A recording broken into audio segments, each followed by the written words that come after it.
Class 12 semester 4 তোমাদের চতুর্থ অধ্যায়ের আলোচনা চলছে। সেই অধ্যায় থেকে অনেকগুলি প্রশ্ন হয়, সেটা কিন্তু আমরা প্রথম দিনের আলোচনাতেই বলেছিলাম। সেই অধ্যায় থেকে তোমাদের জন্য 9 নম্বর পার্টের একটি প্রশ্ন আলোচনা হবে। বিষয়টি খুবই গুরুত্বপূর্ণ। তোমাদের যে বিষয়টি আজকে আলোচনা হবে সেটি বিধানসভার গঠন, সদস্যদের যোগ্যতা, ক্ষমতা, কার্যাবলী, এই বিষয়টা আলোচনা হবে। তোমাদের প্রথমেই বলে রাখি, ভারতবর্ষের আইনসভা বা পার্লামেন্ট, তার যে সমস্ত ক্ষমতা কার্যাবলীগুলো আলোচনা হয়েছে, সেখানে সদস্যদের যোগ্যতা যেভাবে আলোচনা হয়েছে, একই রকম ভাবে ভারতবর্ষের যে অঙ্গরাজ্যগুলো রয়েছে, 28টি অঙ্গরাজ্য, সেই 28টি অঙ্গরাজ্যের বিধানসভা বা আইনসভা, তারও কিন্তু গঠন একটু আলাদা হলেও কার্যাবলী বা কাজ যেগুলো রয়েছে সেগুলো কিন্তু একই রকমের। তোমাদের বুঝতে সুবিধা হবে। ঠিক আছে, দেখি আলোচনাতে কি রয়েছে। আমরা ভারতবর্ষের পশ্চিমবঙ্গে বসবাস করি, সেই জন্য পশ্চিমবঙ্গের পরিপ্রেক্ষিতে কিছুটা আলোচনা হবে এবং সর্বোপরি ভারতবর্ষে যে বিধানসভা রয়েছে সেই বিধানসভার কার্যাবলী নিয়ে আলোচনা হবে। তার যোগ্যতা একই রকম হবে, কিন্তু প্রতিটা রাজ্যের বিধানসভার যে গঠনটা, সে গঠনটা কিন্তু আলাদা, মানে সদস্য সংখ্যা আলাদা, কিন্তু সদস্যগণ একই রকম ভাবে নির্বাচিত হন। তাদের যোগ্যতা একই হবে, তাদের বয়সগুলো একই হবে, বা নির্বাচিত হওয়ার জন্য যে বয়সটা দরকার সেই বয়সটা কিন্তু সকলের জন্যই একই রকম। ঠিক আছে, চলো দেখি আমাদের আলোচনাতে কি রয়েছে। ভারতীয় সংবিধানের 168 1 নম্বর ধারাতে বলা হয়েছে যে প্রতিটা অঙ্গরাজ্যের জন্য, মানে ভারতবর্ষের যে অঙ্গরাজ্যগুলো আছে, রাজ্যগুলো আছে, সেই রাজ্যগুলোর জন্য একটি করে আইনসভা থাকবে। প্রতিটা রাজ্যের আইনসভা একজন রাজ্যপাল এবং 2টি কক্ষ নিয়ে গঠিত। মানে ভারতবর্ষের যে অঙ্গরাজ্যগুলো, সেই অঙ্গরাজ্যের আইনসভার অবিচ্ছেদ্য অংশ হিসাবে রাজ্যপাল থাকেন। তবে সব রাজ্যের আইনসভার গঠনটা একটু ভিন্ন ভিন্ন টাইপের, ভিন্ন ধরনের। মানে যেটা বলা হচ্ছে, ভারতবর্ষের অঙ্গরাজ্যের আইনসভাগুলো কোথাও এক কক্ষ বিশিষ্ট, কোথাও দ্বিকক্ষ বিশিষ্ট, মানে 2টি কক্ষ রয়েছে। তবে অধিকাংশ রাজ্যগুলোর আইনসভা এক কক্ষ বিশিষ্ট। বর্তমানে ভারতের 28টি অঙ্গরাজ্য আছে, সেই 28টি অঙ্গরাজ্যের মধ্যে 6টি অঙ্গরাজ্যের আইনসভা 2 কক্ষ বিশিষ্ট। এটা আলোচনা করেছিলাম, যেসব অঙ্গরাজ্যের আইনসভা 2 কক্ষ বিশিষ্ট, দ্বিকক্ষ বিশিষ্ট, সেই সমস্ত আইনসভাকে বলা হবে বিধান মণ্ডলী। সেই বিধান মণ্ডলীর উচ্চ কক্ষের নাম বিধান পরিষদ, নিম্ন কক্ষের নাম বিধানসভা। আমাদের পশ্চিমবঙ্গে রয়েছে বিধানসভা। তাহলে ভারতবর্ষের 6টি অঙ্গরাজ্যে বিধান মণ্ডলী রয়েছে, মানে দ্বিকক্ষ বিশিষ্ট আইনসভা রয়েছে। সেই সমস্ত রাজ্যগুলো বিহার, কর্ণাটক, অন্ধ্রপ্রদেশ, উত্তরপ্রদেশ, তেলেঙ্গানা ও মহারাষ্ট্র। এইভাবে তোমরা আলোচনার শুরুতে একটু ভূমিকা দেবে। এরপরে আমরা আসি বিধানসভার গঠন। সংবিধানের 170-এর 1 নম্বর ধারাতে বলা হয়েছে, ভারতবর্ষের যে বিধানসভাগুলো রয়েছে সেই বিধানসভার সদস্য সংখ্যা সর্বোচ্চ 500 জন হবে এবং সর্বনিম্ন 60 জন সদস্য থাকবে। তবে উল্লেখযোগ্য বিষয়, আমাদের যে সিকিম রাজ্যটা রয়েছে, সেই সিকিম রাজ্যের বিধানসভার সদস্য সংখ্যা 30। মানে সর্বনিম্ন পরীক্ষাতে পড়ে, শর্ট কোশ্চেনে পড়ে, কোন রাজ্যের বিধানসভার সদস্য সংখ্যা সবচেয়ে কম, 30 জন রয়েছে এই সিকিমে। তাহলে সিকিম, সেখানে বিধানসভা সদস্য সংখ্যা 30। এবং রাজ্যগুলির মধ্যে সবচেয়ে বেশি বিধানসভার সদস্য রয়েছে উত্তরপ্রদেশে, তার সংখ্যাটা কত? 403 জন। পশ্চিমবঙ্গের বিধানসভায় নির্বাচিত সদস্য সংখ্যা 292 জন। এটা হচ্ছে বিধানসভার গঠন। পরের যে নেক্সট পয়েন্টটা রয়েছে, বিধানসভার সদস্য নির্বাচন এবং আসন সংরক্ষণ। প্রতিটা রাজ্যে যে বিধানসভা রয়েছে সেই বিধানসভাকে জনপ্রতিনিধি কক্ষ বলা হয়ে থাকে। কারণ বিধানসভা সদস্যগণ তারা কিন্তু সরাসরি প্রত্যক্ষভাবে জনগণের দ্বারা নির্বাচিত হয়ে থাকেন। তাদেরকে আমরা কি বলি? এমএলএ। কেন্দ্রের ক্ষেত্রে এমপি এবং রাজ্যগুলোর ক্ষেত্রে আমরা তাদেরকে এমএলএ হিসাবে জানি, member of legislative assembly, MLA. প্রতিটি রাজ্যের বিধানসভা নির্বাচনের জন্য তার এলাকাগুলোকে নির্দিষ্ট একটা সমানুপাতিক ভাগে ভাগ করে দেওয়া হয়। সেখান থেকে প্রতিনিধিগণ বা এমএলএগণ নির্বাচিত হয়ে আসেন বিধানসভাতে। এই নির্বাচনী ক্ষেত্রগুলো এমনভাবে বন্টন করা হয়ে থাকে যাতে প্রতিটা রাজ্যের জন্য একই রকম সমানুপাতিক ব্যবস্থার সৃষ্টি করা হয়। মানে উত্তরপ্রদেশে আসন সংখ্যা আমরা জানলাম 403 জন, পশ্চিমবঙ্গের জানলাম 294 জন, সিকিমের ক্ষেত্রে আমরা জানলাম 30 জন। তাহলে এই 30, 294, 403 এই যে বিধানসভার সদস্য সংখ্যা, এর এক একটা সিট কিন্তু যতজন সদস্যকে নিয়ে গঠন হওয়ার দরকার ততজনকে নিয়ে গঠিত হয়েছে। মানে উত্তরপ্রদেশের জন্য আলাদা জনসংখ্যা, পশ্চিমবঙ্গের জন্য আলাদা জনসংখ্যা নিয়ে বিধানসভার একটি সিট গঠন হবে, এরকম ব্যাপারটা নয়। কিন্তু নির্দিষ্ট সংখ্যক জনসংখ্যা অনুসারে বিধানসভার সিট, এমএলএ সিট তৈরি করা হয়ে থাকে। তাহলে এই বিধানসভাতে নির্বাচিত যে সদস্য, সেই সদস্যগণ জনগণের দ্বারা নির্বাচিত হয়ে বিধানসভায় প্রতিনিধিত্ব করেন। জনগণের প্রতিনিধি হিসাবে তারা বিধানসভাতে যান। এই বিধানসভার সদস্যদের আসন সংরক্ষণের একটা ব্যবস্থা রয়েছে। সংবিধানের 332 নম্বর ধারা অনুসারে বিধানসভাগুলির জন্য এসটি, এসসি, তপশিলি জাতি এবং তপশিলি উপজাতিদের জন্য আসন সংরক্ষণের ব্যবস্থা করা হয়েছে সংবিধানের 332 নম্বর ধারা অনুসারে, যেটা আমরা জানলাম। তবে এখানে একটা উল্লেখযোগ্য বিষয় পার্লামেন্টের আলোচনাতেও আমরা জেনেছিলাম, 104তম সংবিধান সংশোধন, যেটা 2019 সালে সংশোধিত হয়েছিল, লাগু হয়েছিল 2020 সাল থেকে। সেইখানে লোকসভার জন্য যেমন রাষ্ট্রপতি 2জন ইঙ্গো ভারতীয় সম্প্রদায় থেকে ব্যক্তিকে মনোনীত করতে পারতেন লোকসভার জন্য, একই রকম ভাবে বিধানসভাগুলোর ক্ষেত্রে রাজ্যপাল 1জন ইঙ্গো ভারতীয় সম্প্রদায়কে মনোনীত করতে পারতেন। কিন্তু এই 2020 সালে 104তম সংবিধান সংশোধনের মাধ্যমে সেই ব্যবস্থাটাকে বাতিল করা হয়েছে। মানে পশ্চিমবঙ্গের বিধানসভার মোট সদস্য সংখ্যা ছিল 295 জন, কিন্তু বর্তমানে যেটা আমরা জানলাম 294 জন। তাহলে এই ব্যবস্থাটাকে বাতিল করা হয়েছে। ব্যবস্থাটা কি?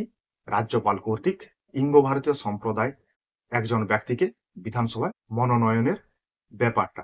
এরপরে আসি বিধানসভার সদস্যদের যোগ্যতা। বিধানসভার সদস্য হতে গেলে যে সমস্ত যোগ্যতাগুলো দরকার, তার প্রথম যে যোগ্যতাটা রয়েছে, তাকে অবশ্যই ভারতীয় নাগরিক হতে হবে। 2 নম্বর, বিধানসভার সদস্য হতে গেলে ব্যক্তিকে 25 বছর বয়স হতে হবে। 3 নম্বর, বিধানসভার সদস্য হতে গেলে পার্লামেন্ট কর্তৃক নির্ধারিত যে যোগ্যতা রয়েছে, সেই যোগ্যতাগুলো তার থাকতে হবে। তাহলে লোকসভার সদস্য হতে গেলে 25 বছর বয়স হতে হয়, রাজ্যসভার সদস্য হতে গেলে তাকে 30 বছর হতে হয়, এবং রাজ্যগুলোর ক্ষেত্রে যে বিধানসভা রয়েছে, সেই বিধানসভার সদস্য হতে গেলে তাকে 25 বছর হতে হয়।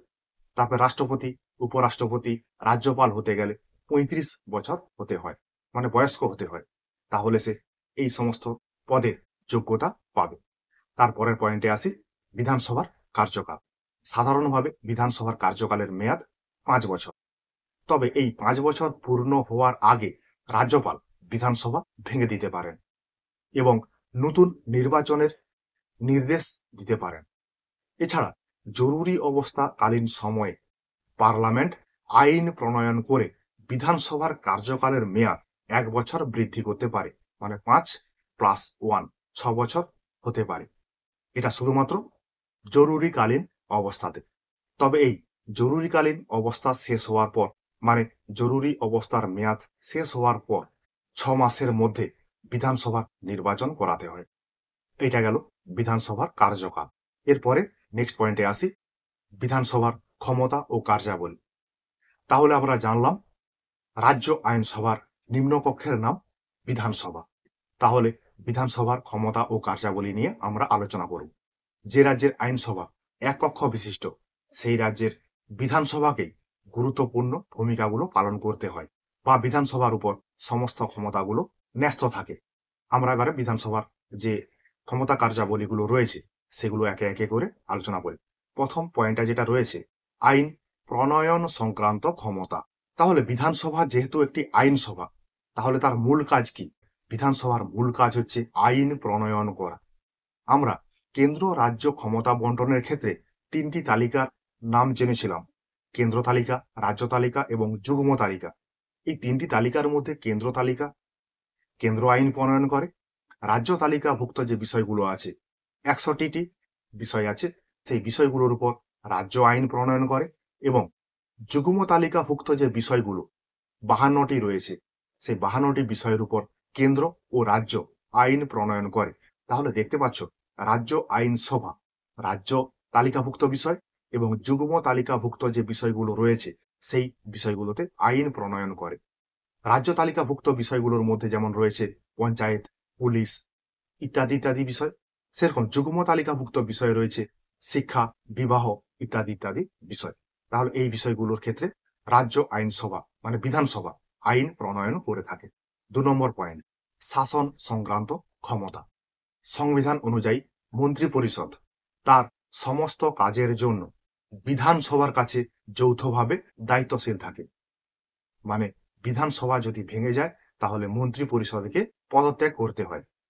শাসন বিভাগ বলতে আমরা জেনেছিলাম কেন্দ্রের ক্ষেত্রে রাষ্ট্রপতি, উপরাষ্ট্রপতি, মন্ত্রী পরিষদ। একই রকম ভাবে রাজ্যগুলোর ক্ষেত্রে শাসন বিভাগ হচ্ছে রাজ্যপাল, মন্ত্রী পরিষদ। তাহলে আইনসভার সদস্যগণেই কিন্তু মন্ত্রিত্ব পাবে। তাহলে মন্ত্রী পরিষদকে কন্ট্রোল করে, নিয়ন্ত্রণ করে আইনসভা মানে বিধানসভা। মন্ত্রী পরিষদ যদি বিধানসভার আস্থা ভঙ্গ করে তাহলে মন্ত্রিসভাকে পদত্যাগ করতে হয়। এছাড়াও বিধানসভা যেভাবে মন্ত্রী পরিষদকে নিয়ন্ত্রণ করে বা শাসন বিভাগকে নিয়ন্ত্রণ করে সেই উপায়গুলো হচ্ছে কিরকম: প্রশ্ন জিজ্ঞাসা, তর্ক বিতর্ক, বাজেটের উপর আলোচনা, দৃষ্টি আকর্ষণীয় প্রস্তাব, নিন্দাসূচক প্রস্তাব, মুলতবি প্রস্তাব ইত্যাদি ইত্যাদি বিষয়গুলোর মধ্য দিয়ে আইনসভা মন্ত্রী পরিষদকে নিয়ন্ত্রণ করে। আইনসভা তো আর একটা দলের ব্যক্তিদের নিয়ে গঠিত নয়, সেখানে অনেক বিরোধী দল রয়েছে। সেই বিরোধী দলগুলো আইনসভার মধ্যে যে মন্ত্রী পরিষদ রয়েছে বা সরকারি দল রয়েছে সেই দলগুলোকে সমালোচনা করে, তাদের বিরুদ্ধে অনাস্থার প্রস্তাব আনে, নিন্দাসূচক প্রস্তাব আনে। এইভাবে মন্ত্রিসভাকে, শাসন বিভাগকে আইন বিভাগ নিয়ন্ত্রণ করছে। তারপরের পয়েন্ট, অর্থ সংক্রান্ত ক্ষমতা। রাজ্য সরকার যে সমস্ত ব্যয়গুলো করে সেইগুলো বিধানসভা কর্তৃক নিয়ন্ত্রিত। বিধানসভার অনুমোদন ছাড়া সরকার কোনো রকম কর ধার্য করতে পারে না। পুরনো যে কর রয়েছে সেই করের পুনর্বিন্যাস করতে পারে না। সরকারি কোষাগারে যে অর্থ রয়েছে সেই অর্থের ব্যয় করতে পারে না। বিধানসভায় কোনো অর্থ বিল যদি উত্থাপিত হয় তাহলে সেই উত্থাপনের আগে রাজ্যপালের সম্মতি নিতে হয়। এক্ষেত্রে রাজ্যপাল সম্মতি দিতে বাধ্য। এভাবে বিধানসভাগুলি অর্থ সংক্রান্ত কাজ করে থাকে। 4 নম্বর পয়েন্ট, সংবিধান সংশোধন সংক্রান্ত ক্ষমতা। আমরা জেনে এসেছিলাম সংবিধানের 368 নম্বর ধারাতে সংবিধান সংশোধনের বিষয়টি উল্লেখিত রয়েছে। সেই সংবিধান সংশোধনের ক্ষেত্রে যেমন পার্লামেন্টের ক্ষমতা রয়েছে, মানে কেন্দ্রীয় আইনসভা যেমন গুরুত্ব রয়েছে, তেমনি রাজ্য বিধানসভাগুলোরও কিন্তু গুরুত্ব অনেকখানি। ভারতীয় সংবিধানে এমন কয়েকটা বিষয় আছে যেই বিষয়গুলো পার্লামেন্টে পাস হওয়ার পর রাজ্য আইনসভা দ্বারা পাস হওয়ার প্রয়োজনীয়তা রয়েছে। সেই সব বিষয়গুলোর উপর রাজ্যের সম্মতি অবশ্যই প্রয়োজন। সেই সমস্ত বিষয়গুলো কি: রাষ্ট্রপতি নির্বাচন, কেন্দ্র ও রাজ্যগুলোর মধ্যে যে ক্ষমতার বন্টন তার যদি পরিবর্তন করার প্রয়োজন হয়, কেন্দ্রশাসিত অঞ্চলে হাইকোর্ট যদি স্থাপন করা হয়, এই সমস্ত বিষয়গুলোর ক্ষেত্রে কেন্দ্র রাজ্যগুলির সম্মতি নিতে হয়। তাহলে সংবিধান সংশোধনগত ক্ষেত্রে কেন্দ্রের মতো কিছু কিছু বিষয়ে রাজ্য আইনসভারও ক্ষমতা রয়েছে। এর পরের পয়েন্ট, 5 নম্বর পয়েন্ট, নির্বাচন সংক্রান্ত ক্ষমতা। রাষ্ট্রপতি নির্বাচনের ক্ষেত্রে যেমন পার্লামেন্টের ক্ষমতা রয়েছে, তেমন ভারতবর্ষের যে অঙ্গরাজ্যগুলো রয়েছে সেই অঙ্গরাজ্যের আইনসভা মানে বিধানসভারও ক্ষমতা রয়েছে। আমরা যখন রাষ্ট্রপতি নির্বাচন সংক্রান্ত যে নির্বাচনী সংস্থা গঠনের কথা আলোচনা করেছিলাম, সেখানে আমরা কিন্তু জেনেছিলাম যে পার্লামেন্ট এবং রাজ্য আইনসভার সদস্যদের দ্বারা একটা নির্বাচনী সংস্থার মধ্য দিয়ে রাষ্ট্রপতি নির্বাচন করা হয়। তাহলে দেখছো, নির্বাচন সংক্রান্ত বিষয়ে রাজ্যগুলোর কিন্তু ক্ষমতা রয়েছে। কার নির্বাচন? রাষ্ট্রপতি নির্বাচন। এছাড়াও যে সমস্ত রাজ্যের আইনসভা দ্বিকক্ষ বিশিষ্ট, মানে উচ্চকক্ষ বিধান পরিষদ, নিম্নকক্ষ বিধানসভা, সেই সমস্ত রাজ্যের বিধান পরিষদের 1/3 সদস্যকে নির্বাচন করতে পারে কে? বিধানসভার সদস্যগণ। তাহলে বিধানসভা রাষ্ট্রপতি নির্বাচন এবং বিধান পরিষদের সদস্যদের নির্বাচন করার ব্যাপারে ভূমিকা পালন করে থাকে। মানে এই নির্বাচন সংক্রান্ত বিষয়ে ক্ষমতা রয়েছে বিধানসভার। নেক্সট পয়েন্ট, জনমত গঠনে ভূমিকা। বিধানসভায় কোনো একটি বিলকে নিয়ে তর্ক বিতর্ক, প্রশ্ন উত্তর চলতে থাকে। সেই বিষয়গুলো নিয়ে যখন কোনো মন্ত্রী সংবাদ মাধ্যমের মধ্য দিয়ে জনগণের কাছে তার বিষয়গুলো প্রেরণ করে, সেই বিষয়গুলো নিয়ে জনগণের কাছে একটা জনমত তৈরি হয়। সরকার সেই প্রশ্ন উত্তরের সঠিক অ্যান্সার দিয়েছে কিনা, তর্ক বিতর্কে সরকার সঠিক উত্তর দিতে পারছে কিনা, সেই বিষয়ে সরকার কি করে, জনমত একটা গঠনের চেষ্টা করে। জনমত গঠন করার চেষ্টা করার অর্থ হচ্ছে এটাই, পরবর্তী নির্বাচনে যাতে ওই দল পুনরায় ক্ষমতায় আসতে পারে। তার জন্য বিধানসভায় যে তর্ক বিতর্ক হয়, সেই তর্ক বিতর্কগুলোর মধ্য দিয়ে সরকারি দল জনমত গঠনের চেষ্টা করে। এটা গেল 6 নম্বর পয়েন্ট। 7 নম্বর পয়েন্টে রয়েছে অন্যান্য ক্ষমতা। 1 নম্বরে রাজ্য বিধানসভা অধ্যক্ষ ও উপাধ্যক্ষকে নির্বাচন করতে পারে এবং অনাস্থার প্রস্তাবের মধ্য দিয়ে তাদেরকে পদচ্যুত করতে পারে। বিধানসভা রাজ্যের যে পিএসসি রয়েছে এবং মহা হিসাব পরীক্ষকের যে রিপোর্ট, সেই রিপোর্টের পর্যালোচনা করে, পরীক্ষা নিরীক্ষা করে এ বিধানসভা। রাজ্যের সীমানা পরিবর্তন করা হয়, ভৌগোলিক পরিবর্তন করা হয়, সেই জন্য পার্লামেন্টে যে বিল উত্থাপিত হয়, সেই বিষয়গুলো রাষ্ট্রপতি রাজ্য বিধানসভায় প্রেরণ করে। সেই সমস্ত বিষয় রাজ্য বিধানসভার মতামতের প্রয়োজন হয়। তাহলে এই সমস্ত বিষয়গুলোর দিক থেকে রাজ্য বিধানসভা গুরুত্বপূর্ণ ভূমিকা পালন করছে।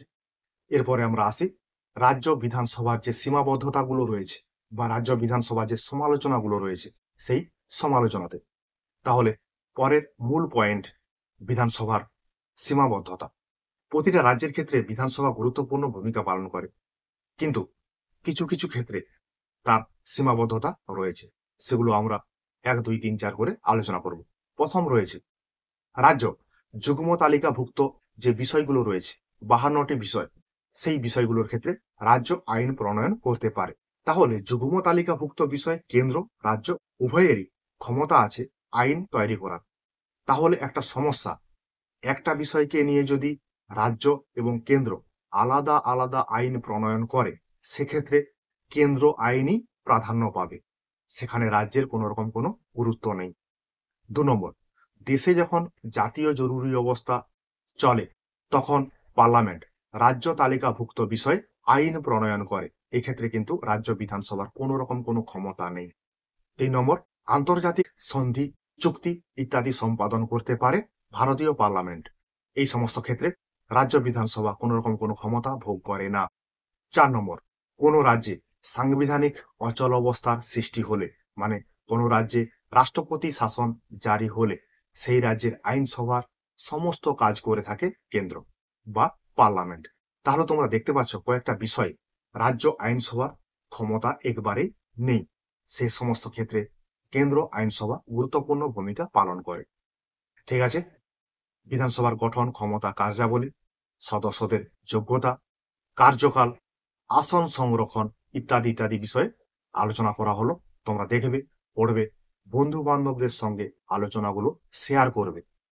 যারা এখনো পর্যন্ত এই চ্যানেলে যোগ দাওনি, তারা অবশ্যই যোগ দিয়ে দেবে, লাইক কমেন্ট অবশ্যই করবে। ঠিক আছে, তোমাদের জন্য আমার এই কিঞ্চিত প্রয়াস।